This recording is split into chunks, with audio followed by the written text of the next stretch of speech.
Zina had been counting down the days. It was her 8th birthday and all she wanted was a little cake, maybe a hug, or even just a simple happy birthday from her father. She had spent the whole day waiting, dressed in her favorite yellow dress, sitting by the window of their small house near Kumasi, her eyes glued to the dusty road outside. Every sound of a car made her heart race. Maybe this one would be him. Maybe he'd bring a cupcake. Maybe he'd remember. Finally, in the late evening, a car pulled up. Her heart leapt with hope. But something felt different. The car was shiny new. A luxury they had never seen before. Then she saw him step out. Her father. But he wasn't alone. Holding hands with him was a woman, smiling wide, dressed in bright clothes. And behind them, a brand new car wrapped in a big red bow. Her father laughed, kissed the woman on the cheek and handed her the keys. "You deserve it," he said loud enough for neighbors to hear. Zina stood quietly at the door. No one looked at her. No one remembered. No cake. No hug. Not even a glance. She turned around, walked back into the house and sat in the corner, the yellow dress now feeling too bright for such a sad day. She didn't cry out loud, just stared at the floor, wondering how a brand new car could be more exciting than your own daughter's birthday. Dinner time used to be Zina's favorite part of the day. She loved sitting at the table with her parents, laughing, talking, and eating together. But everything changed after her father, Kwabena, brought another woman into their lives. It wasn't just the food that changed, it was the love, the attention, the way the air in the room felt heavier, colder. Now at every family meal, Zina sat quietly at the end of the table. Her small hands folded in her lap, eyes on her empty plate. She waited, hoping. But her father never looked her way. He walked in, smiling, and went straight to his girlfriend. He would serve her food first, the biggest piece of meat, the softest yam, the freshest stew. "Eat, my queen," he would say, joking and laughing like no one else was in the room. Zina's mother, Abina, would sometimes glance at her daughter with tired eyes and try to offer her some food when no one was watching. But the message was clear: Zina wasn't important anymore. Her father didn't even ask if she was hungry. Not once. She was invisible. Just a little girl watching a man who used to lift her onto his shoulders now treat her like a stranger. The worst part wasn't the hunger. It was the feeling of being forgotten while someone else was treated like gold right in front of her. She never shouted or complained. She just sat there, every night, swallowing not just her food, but her pain. Because sometimes the deepest wounds don't come from what people say, they come from the love they don't give. And in those dinners, where 2 plates were always full but one heart was always empty, Zina learned what neglect really felt like. Zina's school shoes had completely worn out. The soles were peeling, and there were holes near her toes. Every step she took made a strange sound, and when it rained, her socks got soaked. She tried to walk carefully so no one would notice, but other kids at school had already started pointing and laughing. Her mother, Abina, saw how embarrassed Zina felt, and it broke her heart.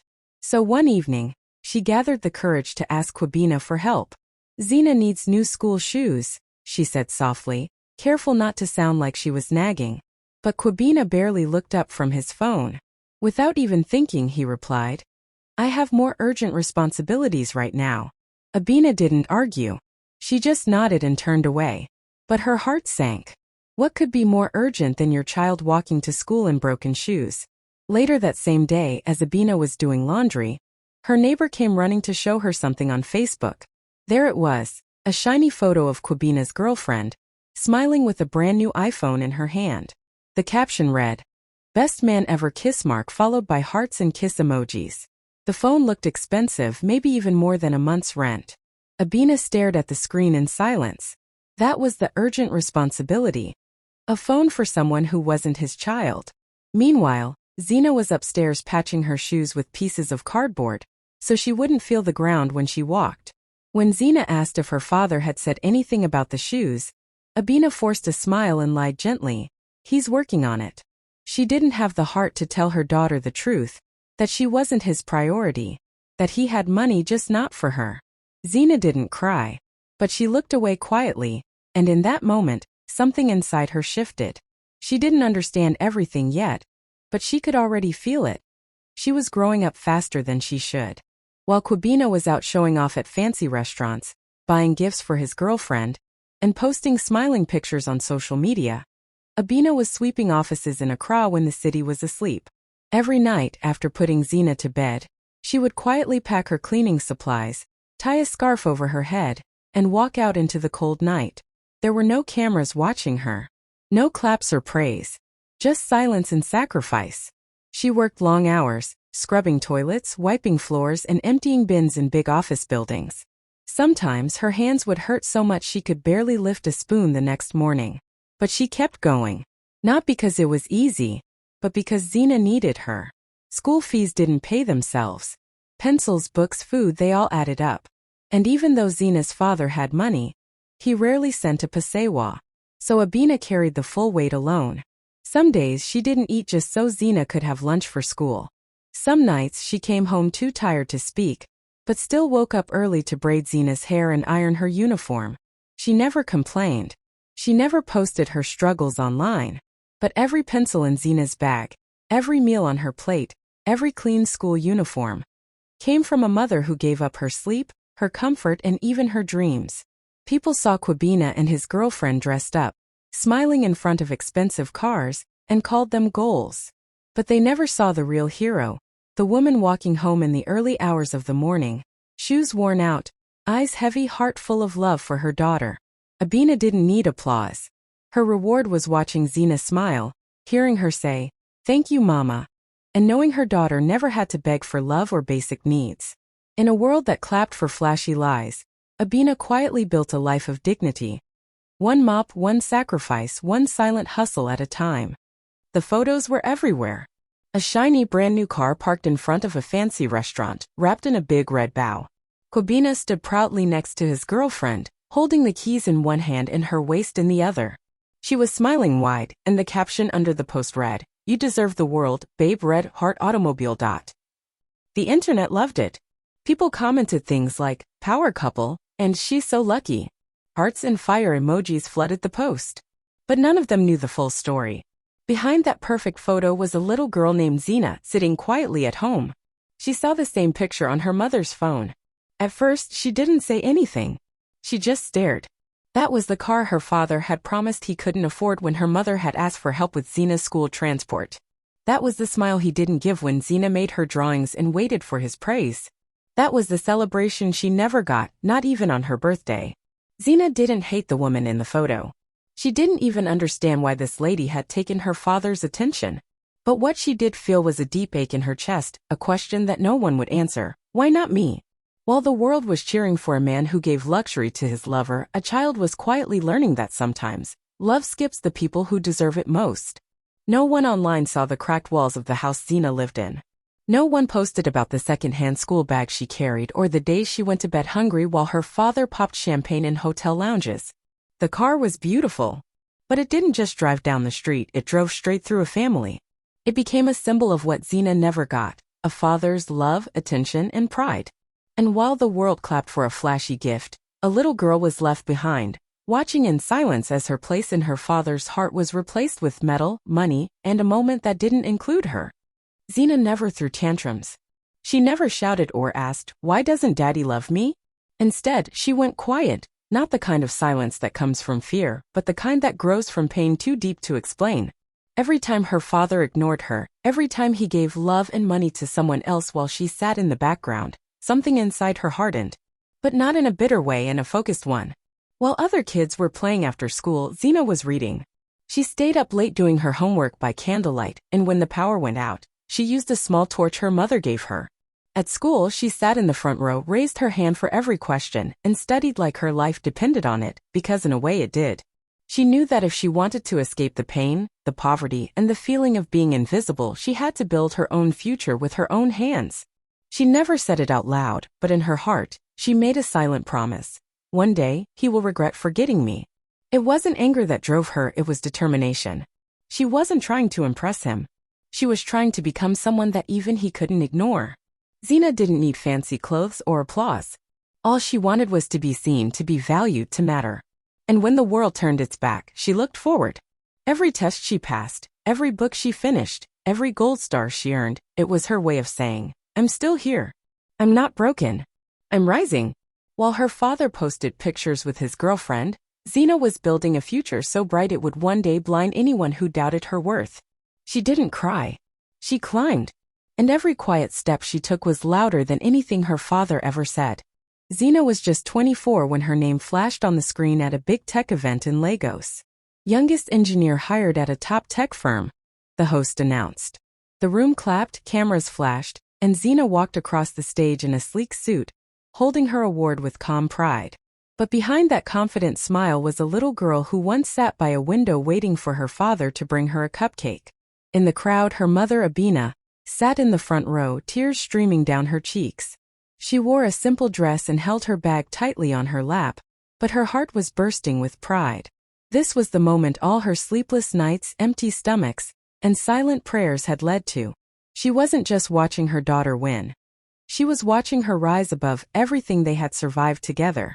Meanwhile, far away, Kwabena sat in a barber shop, waiting for a trim, when the award ceremony appeared on the TV. He looked up casually, then froze. That was Zina, his daughter. The name, the face, the story, it was all over the news. People around him were talking. That girl is brilliant. Her story is powerful. Imagine being her parent. But Kwabena couldn't speak. All he could do was sit there, speechless, watching the daughter he had forgotten become a woman the whole world now celebrated. He didn't get an invitation to the ceremony. He didn't get a front row seat. He had to watch it like a stranger. Because that's who he had become in Zina's life. A stranger who had once chosen another woman over his own child. Zina didn't look for him in the crowd. Her eyes were on her mother. And when she hugged Abina tightly after the speech, she whispered, "We made it, Mama." Because the truth was, this wasn't just Zina's win. It was every mother's win. Every forgotten child's win. A quiet, powerful reminder that the world may not always clap for you at first. But when you don't give up, they will have no choice but to notice. Kwabena was no longer the man with the new car and loud laughter. The money was gone. The restaurants had stopped calling. The girlfriend who once smiled for the camera had left without warning, taking her things, her love, and whatever pride he had left. Now the same man who once ignored calls from his daughter's school sat alone in a small, quiet room with nothing but his regrets and a second-hand phone in his hand. Scrolling through social media, he saw Zina again. Her face was everywhere, tech magazines, news sites, even talk shows. Youngest engineer, inspiring story from struggle to success. People were cheering her on like she was a national hero. And she was. For the first time in years, he felt something heavy in his chest, not jealousy but shame. He opened his messages and typed slowly. "Zina, I'm proud of you." He stared at it for a long time before hitting send. Maybe she'd respond. Maybe she'd forgive. Maybe she still needed a father. But Zina saw the message and said nothing. No reply. No emoji.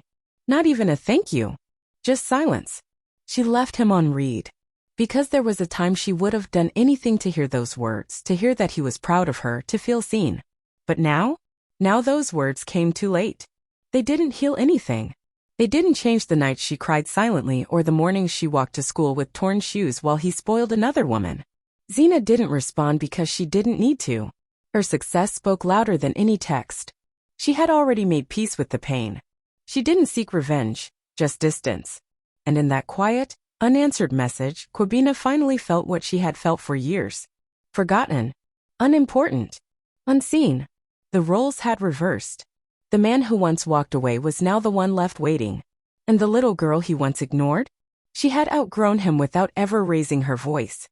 One hot afternoon in Lagos, as the sun burned down on the pavement, Kwabena stood nervously outside a tall glass building. He had never been there before, but he knew who worked inside. His shirt was wrinkled, his shoes dusty, and his pride nowhere to be found. He had waited weeks to find the courage, but today he finally showed up at the gate of the tech firm where Zina now worked. Zina was on her way to lunch when she saw him. She paused for only a second, then kept walking calmly toward the gate. Her face didn't change. No smile. No anger. Just calm. Kwabena tried to speak first. "Zina, please. I just wanted to see you." She stopped right in front of him.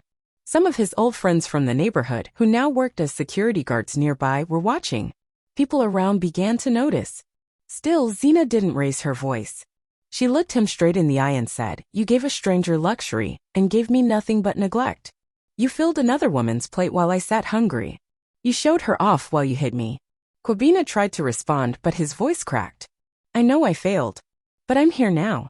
Zina took a deep breath, then said the words that ended it all. Now you're the stranger. There was silence. No drama, no shouting. Just truth. The same kind of truth that once lived in her tears but now lived in her strength. She didn't say it to hurt him, she said it because it was real. She had no more space for someone who made her feel invisible for so many years. I have nothing to offer you, she added quietly. You made your choice. And I made mine. Then she walked away, her heels clicking confidently on the concrete, leaving her father behind, not out of hate, but out of healing. And for the first time, Kwabena truly saw what he had lost. Not just a daughter, but the chance to be part of the greatness he never believed in. The house sat peacefully on a quiet street in Cape Coast, painted a soft cream with a red-tiled roof. It wasn't just big, it was beautiful. A wide porch, flower beds by the windows, and sunlight pouring through every room. But the most beautiful thing about that house wasn't the walls or the view. It was the woman standing in the doorway, holding a key with shaking hands. Abina couldn't believe it. She looked at her daughter, tears already forming in her eyes. Zina, is this really for me? She whispered. Zina smiled, hugged her tightly and said, Everything I have you gave me first. This is yours, Mama. You earned it. All the nights Abina walked through across streets cleaning offices while the world slept. All the mornings she skipped breakfast so Zina could eat. All the time she held back tears to stay strong for her daughter. It all led to this moment. Her quiet sacrifices had finally spoken louder than any applause.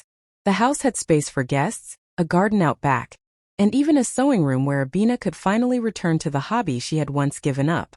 Neighbors came by to admire it, whispering, Who built this? And Zina always answered with a smile, My mother did, with love, strength, and sacrifice. Somewhere far away, Kwabena sat in a rented room, scrolling through photos of the house online. It was trending for a different reason. People were sharing the story of a daughter who gave her mother the life she never had. Not one comment mentioned him. Not one person asked where the father was. For once, the spotlight wasn't on pain or neglect or regret. It was on a mother who had been invisible for too long, finally seen, finally celebrated, finally at peace. Abina didn't ask for much. She just wanted her child to succeed. But Zina gave her more than success, she gave her a crown. And in that quiet home by the sea, Abina could finally rest. Not from exhaustion but from joy.